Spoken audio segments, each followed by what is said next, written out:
Folks, welcome back to our second installment of our top 100 games. Yes, we just finished recording the first segment, so it's not like we are spreading these out. There's probably going to be... We're going to spread them out. Yeah, but I mean the recording of them. We're not going to record all 10 of them in one sitting. That's kind of crazy talk, but... I'm worried he'll lose them if we record them that far in advance. That's... always a possibility.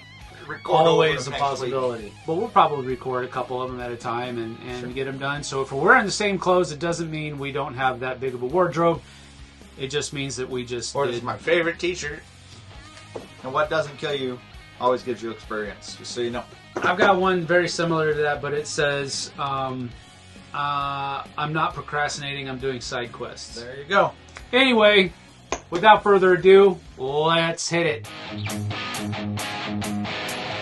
Alright, my number 90 is a game that I've talked about, and it has the distinction of being the first Kickstarter game that I backed. Nice. Ever. Nice. And for a long time, it was the only game that I backed. Ever. Exploding Kittens. No. Commissioned. Commissioned is a Christian-themed board game, but it's basically Pandemic in reverse. It's centered around the historical events that were the growth of the Christian church in the book of Acts, and it does a really good job. It's one of the first, at least for me specifically, it's one of the first Christian-themed games that felt relevant, that felt modern. And that's kind of because they took a very relevant and a very modern concept back then, a very relevant modern game, Pandemic, and they kind of flipped it on its end and said, let's, instead of trying to remove cubes, let's try to add cubes out there. And it just felt like a breath of fresh air in the Christian game genre, because more often than not, Christian games were...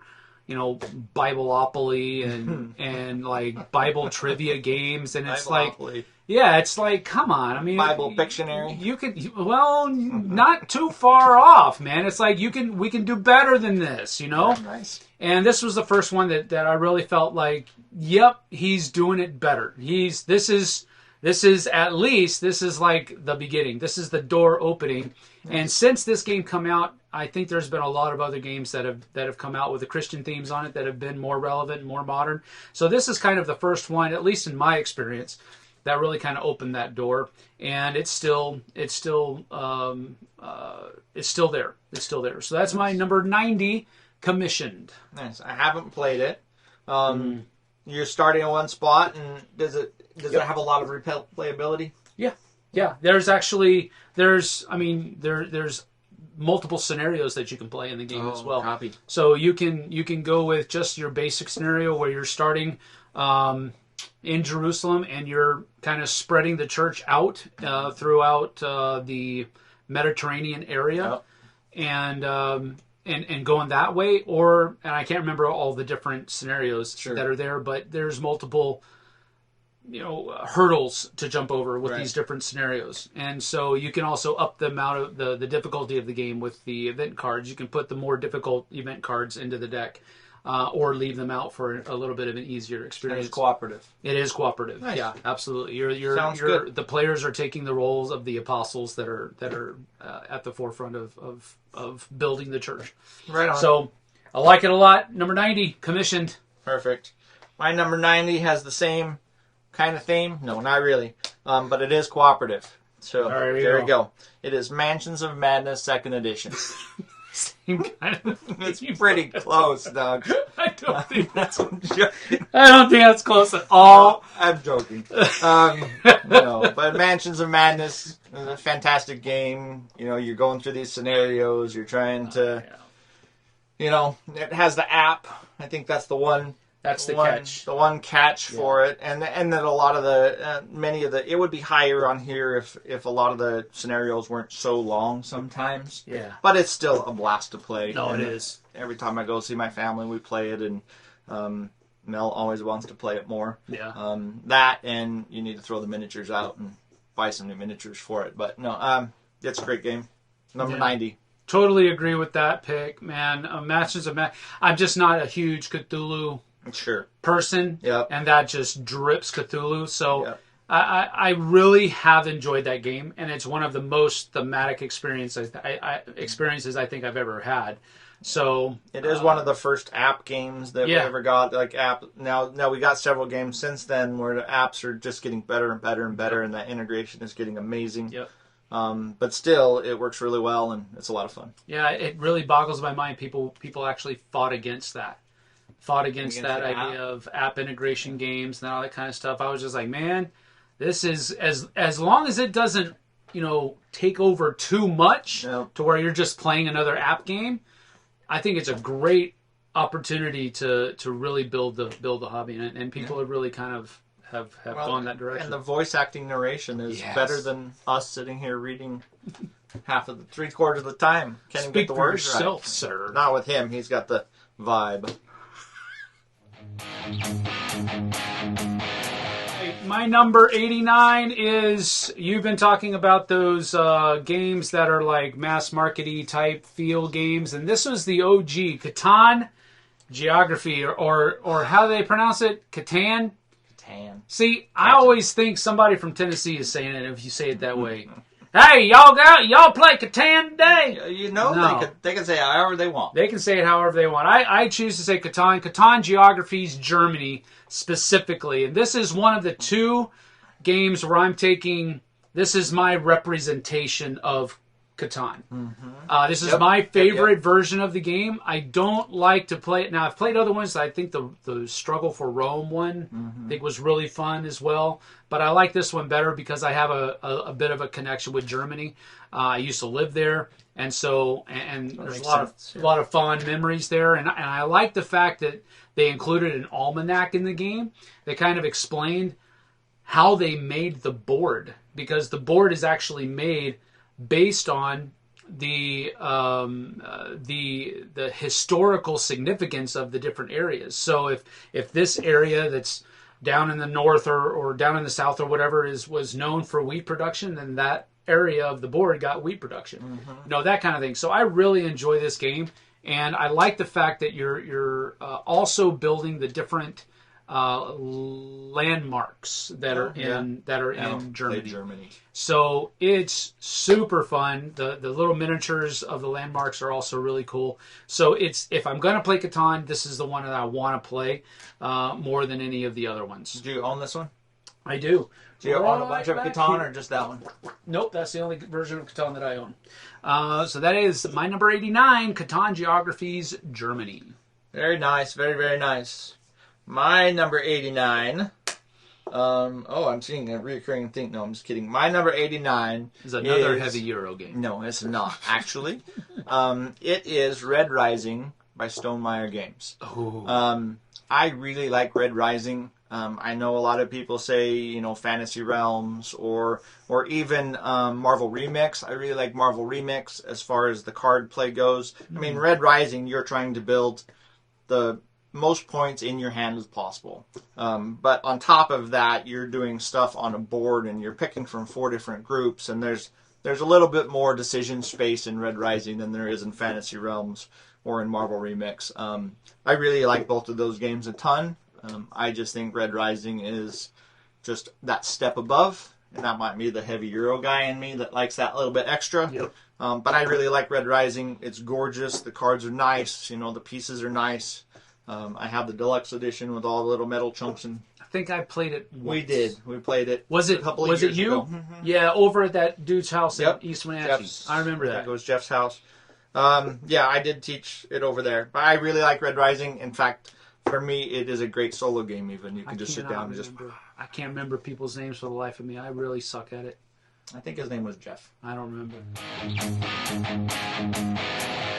My number 88... If I can get the paper up here, my number 88 is a game that's made by a company I used to work for. Oh no. Steam Watchers. Steam Watchers, how silent he got.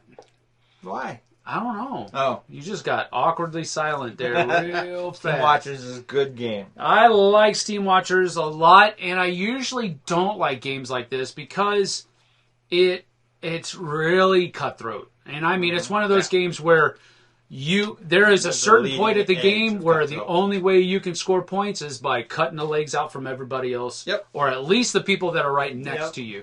And the board is deceptively large. And the reason I say deceptively large is because you look at it and you're like, oh, I can go up in that corner of the board and nobody will ever get to touch me. Wrong.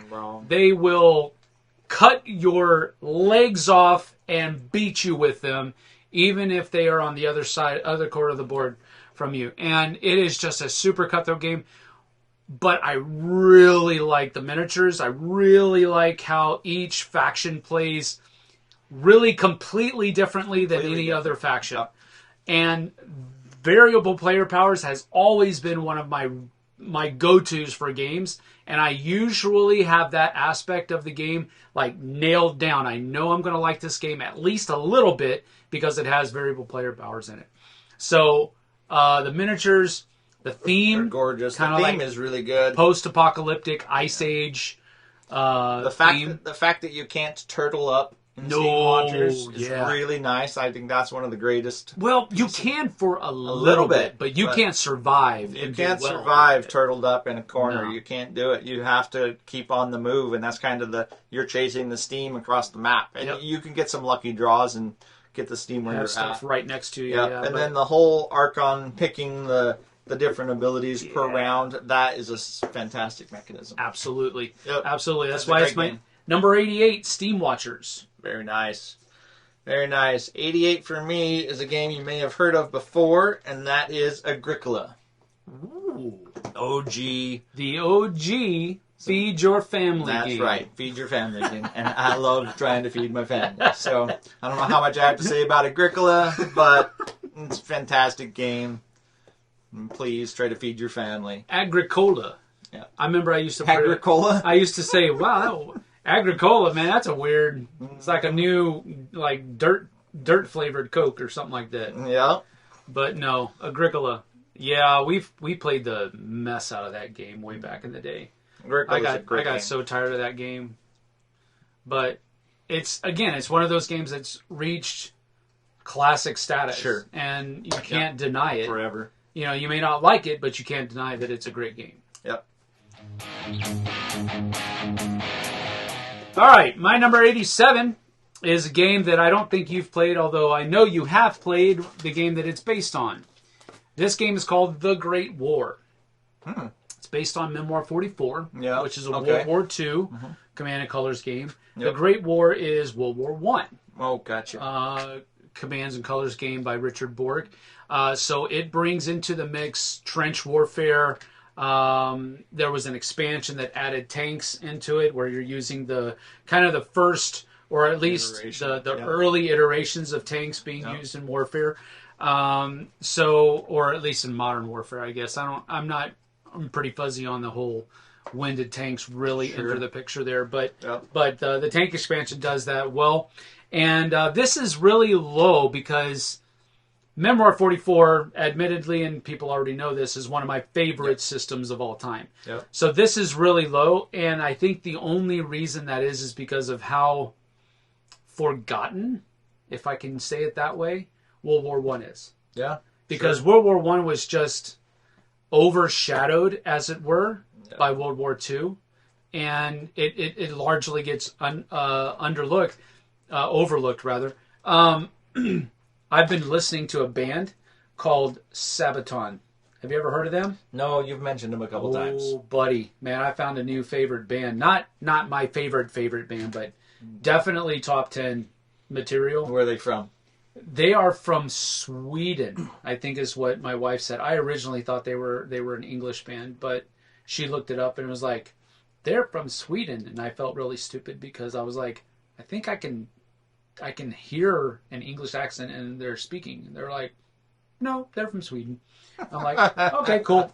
Nice. But anyway, their whole thing is they have military themed songs, historically military themed songs. So they talk about a soldier, lying on his paperwork to join up, that stuff like that. Anyway, Great band, go get out. It has nothing to do with the game, however.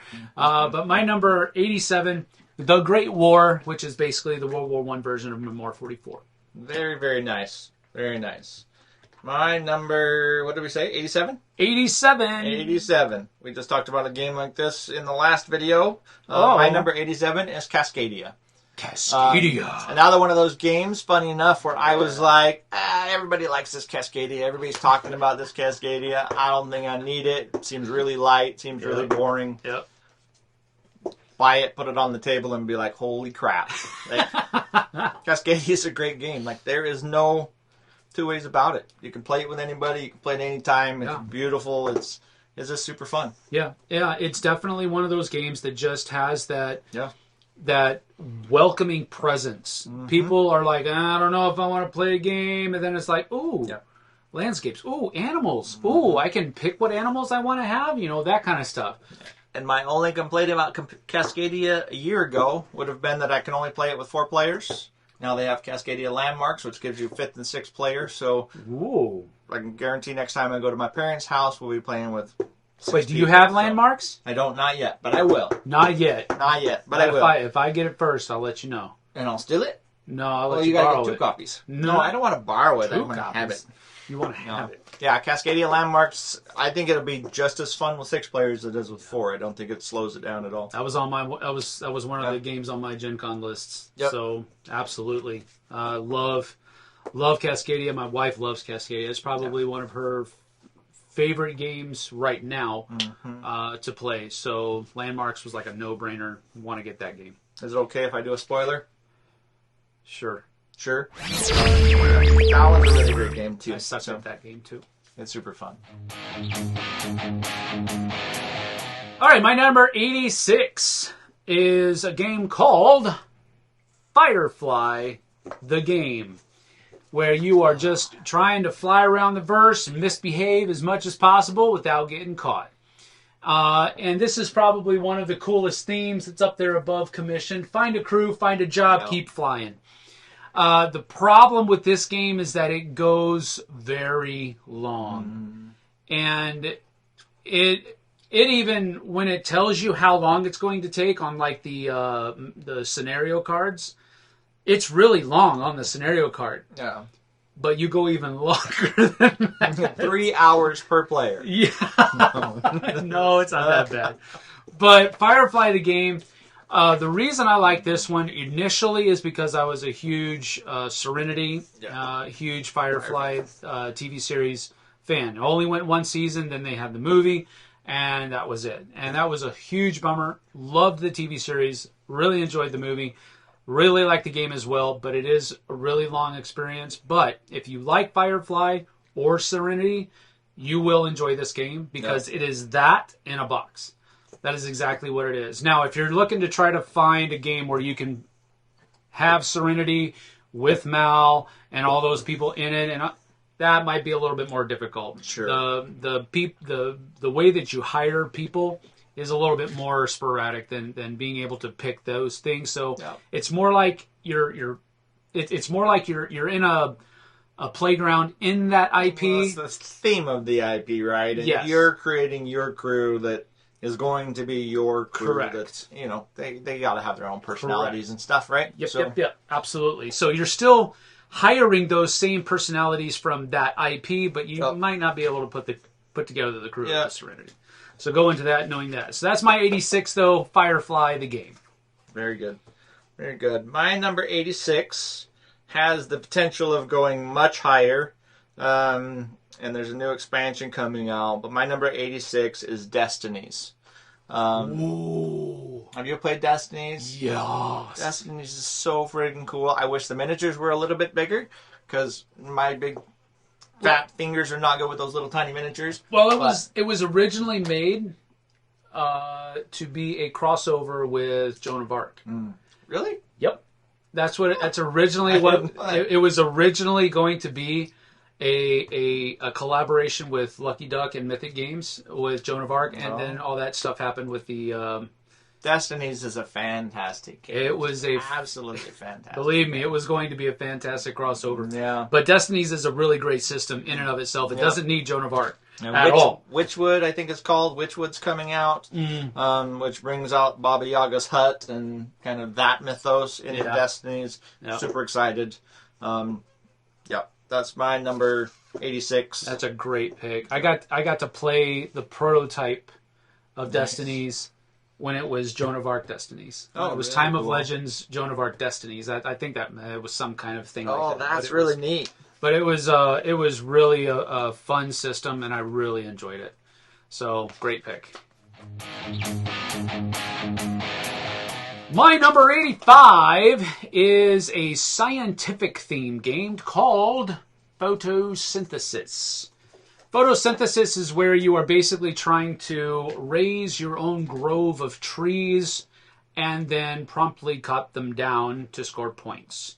And you're having to do a lot of different things because the sun is traveling around the board, and the trees that you put, they have these really cool 3D trees, and how tall your tree is determine how much shadow is put into that column based on where the sun is, which can affect the people who are playing trees behind you. Yeah, that's really so I thought that was a really cool thing, and you're just trying to score the most light points, I think is what they're called. You're trying to suck in the most light.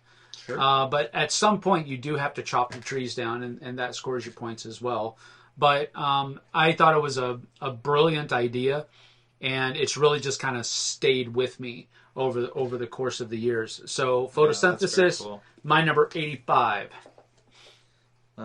Is that I haven't played Photosynthesis. I've seen it a lot. Yeah. Is it a lot of Take That? Is there a lot of? There is.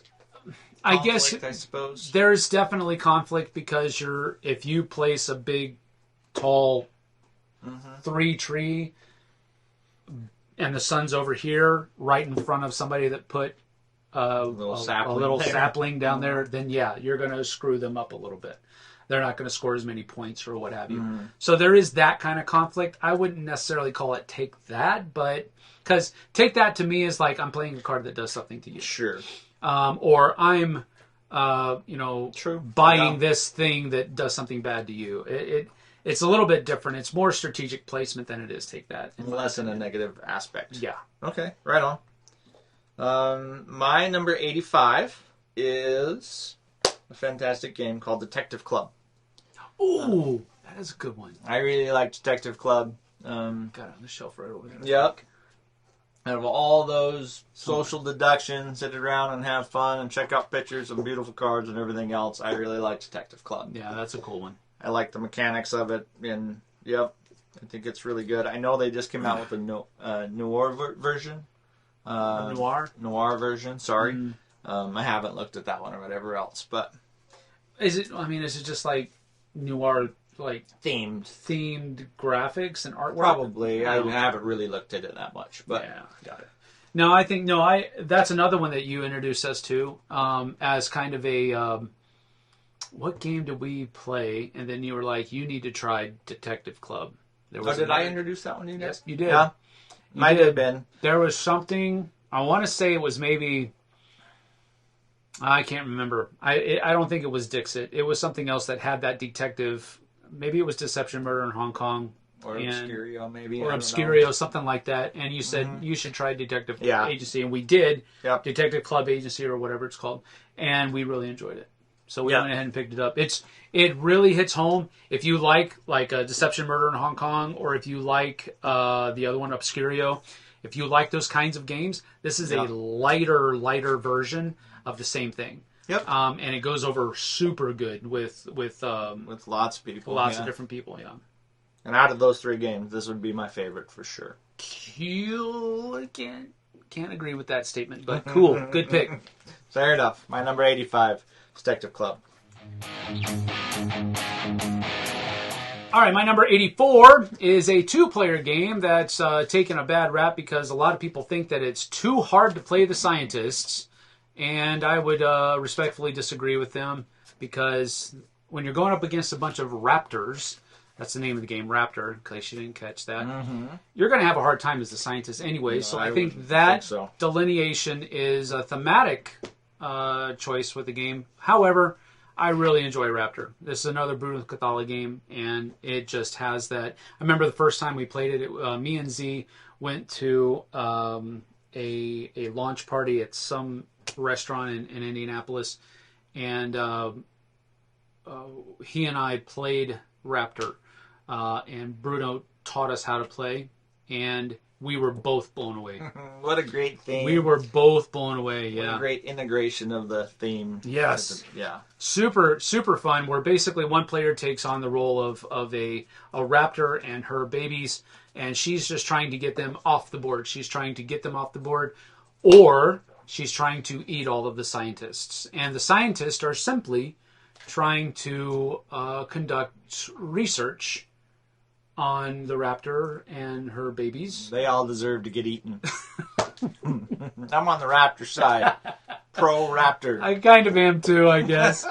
But I just really enjoy this game. It's a great two-player game with a lot of really neat card play. And that card play translates over into a lot of cool board play as well. So that's my number 84, Raptor. Fantastic. My number 84 is the best in series of this type of game, to me anyways, and that is King of Tokyo Dark Edition. Oh, love King of Tokyo. I really like King of New York. I like the Dark Edition and what it adds. Besides the beauty and the aesthetic, for me, is fantastic. Yeah. But obviously King of Tokyo is just a dice chucker of you and your friends and you and your nephews and nieces and whoever else are just slamming each other, playing Lords of Tokyo, right? You're just running around with giant monsters just smashing stuff until you're beating each other up. Can you imagine that really close-up? Really like the Dark Edition. Go ahead. Sorry, I'm not trying to... Nope, he's very right. I've got the Dark Edition right over there on the wall, and then I also have Tokyo. I put my copy of both of those in a Plano box over there, basically. So I was able to fit all of it from... Because I had I think I had close to everything from King of Tokyo. I never really enjoyed King of New York that much. There was just something about it. There was just something about it that I didn't really enjoy that much, but it's that extra element of all the little guys on the map, right? Yeah. But Dark Edition, especially the track with the special powers for rolling your numbers, it makes your numbers more important, other than just trying to win by points. Because I would much rather win by murdering everybody, but getting a few points to get a cool ability so I can murder everybody, that makes it better. My number 83 is Star Wars Unlock.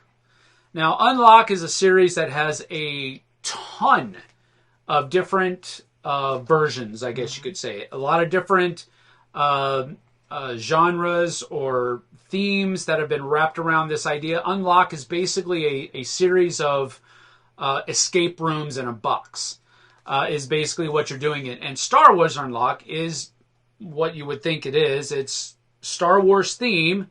You are trying to go in and get these secret plans of this Imperial station and get back out. But you have to do all of this and do all of that. And there's an Escape from Hoth version, a scenario in the game. There's three. It comes with 3 different scenarios that are in the box. And the cool thing about them is that they aren't really replayable, but they kind of are.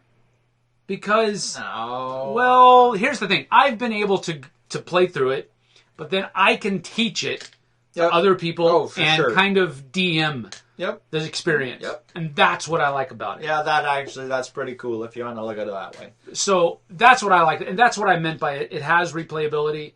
I can't play it again. But you can share that story with But I can share it. Yes, absolutely. And it's to where I can keep my mouth shut and not give them hints, and I can watch them, but give them little pointers here and there and all that kind of stuff.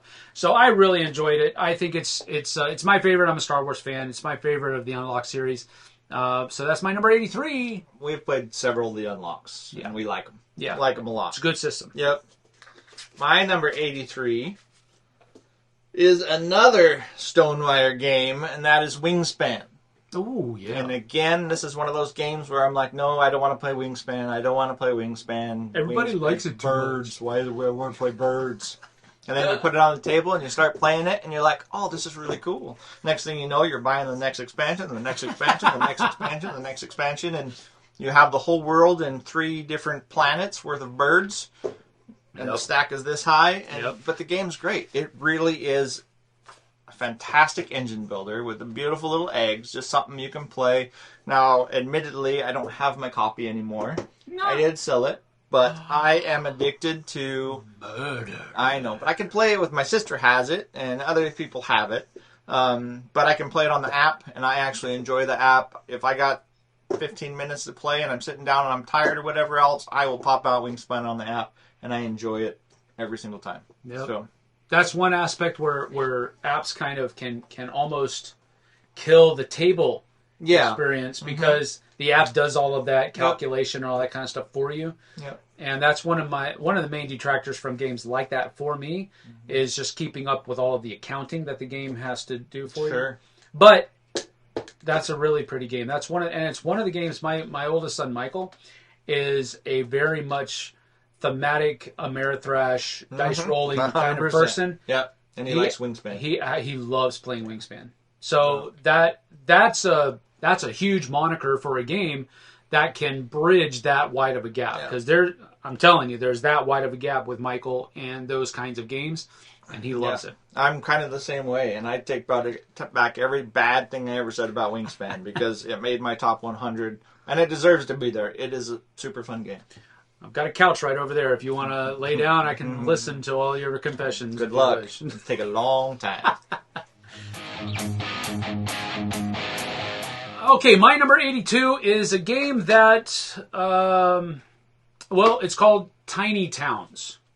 Tiny Towns is a game that has a couple of different ways that you can play it. And now there's a variant, I guess you could say, in the rules. You can either have each person pick what kind of building is going to be built that turn, but it's definitely like a bingo type setting where everybody has to build their own system, or you simply flip a card. And that's what everybody has to build. And then there's other ways that you can circumvent whatever somebody chose. Sure. But if you really need to. But it's one of those things where you're trying to build your little town of buildings. But you only have a certain number of squares that you can fill. And once those squares are filled, you can't put any other buildings out there. And it's a nice little puzzle. Yeah, it's a really neat little spatial organization puzzle game. And I like the fact that it has that difference where you can go around and choose what is each person gets to choose when it's their turn to choose what kind of building it's built. But I also like the other one where you just kind of flip over. Because for me, it seems like the other way can be a little bit more mean. I know that person B and C need that building, so I'm not gonna pick that building or that building material. Yes, that building material, correct. And so I'm not gonna pick that. I'm gonna pick something else that I can work with. And I get how a lot of because it's almost like 50-50. The people that I've talked to about this game, some of them like that, and some of them like the other one, where you just flip a card and everybody has to build that with that kind of material, whatever it is. I absolutely championed this game for a couple of years. I think I taught it to every human being that I met. That's the first time I played it. I think was over at Jeff's house again. Yeah, I think his name is Jeff. Yeah, fair enough. I taught this game and I championed this game for a long time until I started playing with people that wanted to flip the cards.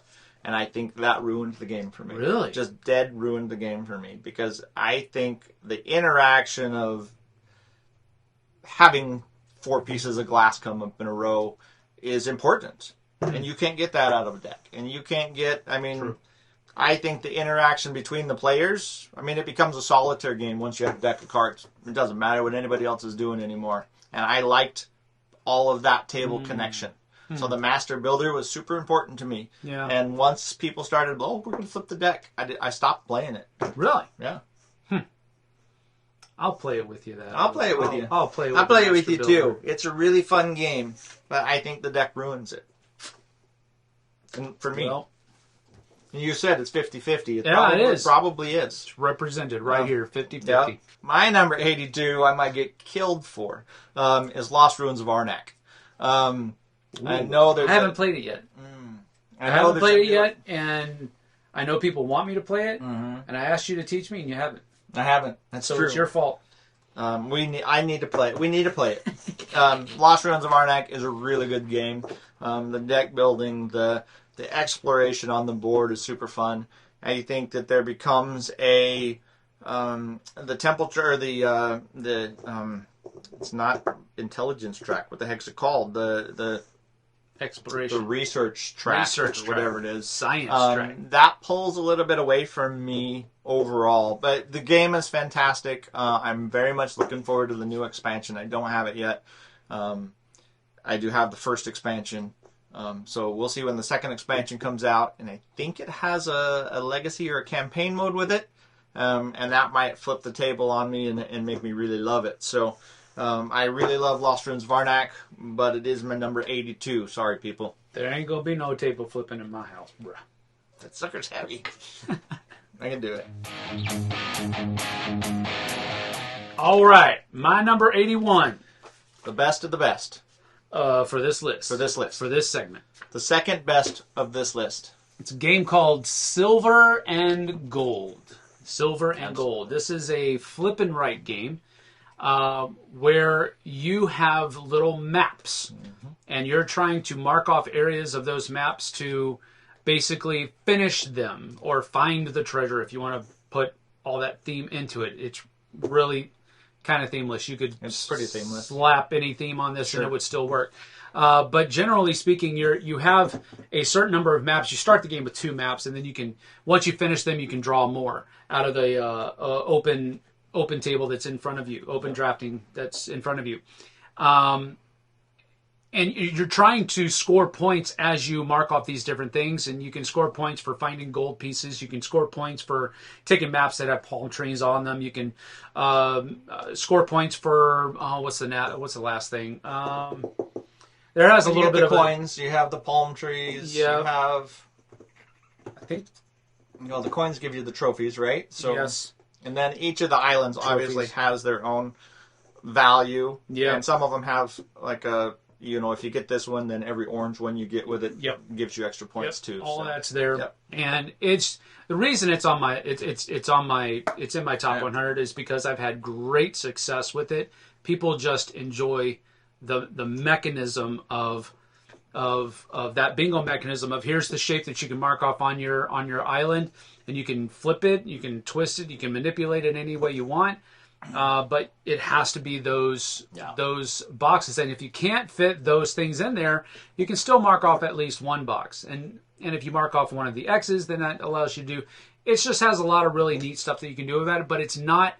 It's super simple. Super simple. It is. And it's just gone over very well. I was introduced to this game way back when at a gathering of friends, and it just kind of took off for me. I was like, flipping right? Really? Come on. Yeah. But I really enjoyed it, and made sure I got myself a copy soon after that, and it's been gangbusters ever since. It's a great game. I think Jess taught it to me. Yeah. And then every person I've taught it, Jess taught it to me, and I went out and bought it, and I think every single person that I've taught it to has gone out and bought it. Yep. My family loves it. It's just one of those games from Pandasaurus, Yep. and it's like $15 or $20, something like that. Really, pretty perfect, cheap. Perfect little game. Yep. So that's my number 81, Silver and Gold. Very nice. Second best game on this list. Just kidding. All right, my number 81, the last game for this list, is my second 2023 game to make my list, and that is Lords of Ragnarok. Ooh. I didn't include it because I've only played it. I've only played it a couple times, and I've played it solo, and I'm so looking forward to playing it more. Yeah. Maybe it doesn't have enough pedigree in my play time to put it on here, but the game is really cool. The miniatures are gorgeous, and I'm super looking forward to playing it. Yep. So I guess it deserves to be here just for that reason. Yeah, but I totally I'm super excited about it. Yeah, I'm not downing you at all because I think I've played it 3 times now, and I'm ready to play it 10 more just to check it out. Yeah, well, that's enough right there. If it spoke that well to you, I've played Lords of Hellas a lot, but again, different mythos too, right? It's a different mythos, but here's the thing: I like the mythos of Ragnarok better. Yeah. But I haven't played it enough. So here's the reason why, and again, spoilers, neither of these made my list. I haven't played Ragnarok enough, and it's been so long since I've played Lords of Hellas that it kind of fell off my list. I definitely looked at it. I mean, it's right there. I looked at Lords of Hellas multiple times when I was putting my thing together, but I was like, man, I just haven't played it in so long. I don't want to put it on the list. And then I play it again, and I'm like, I just didn't want that to happen. So, and I hadn't played Ragnarok enough. Yep. So, but I'm super excited for the future of Ragnarok. For me. So, my number 81. I hope I'm in on those plays because I really enjoyed the game. Yep. All right, well, that is our 90 to 81 for our top 100. So we're 2 segments in. I hope you're enjoying these. We are enjoying making them. So we'll hope that we'll see you on the next one. And please let us know what you think of our picks. Yeah. How bad they are. Let us know in the comments. How good they are. Roast us. Roast us. Toast Let us. us absolutely know how wrong we are. Do it. You have the right to be wrong as well. So, that is us. Thanks for joining us. We certainly appreciate it. We'll see you guys and gals on the flip side. Take it easy. Take care.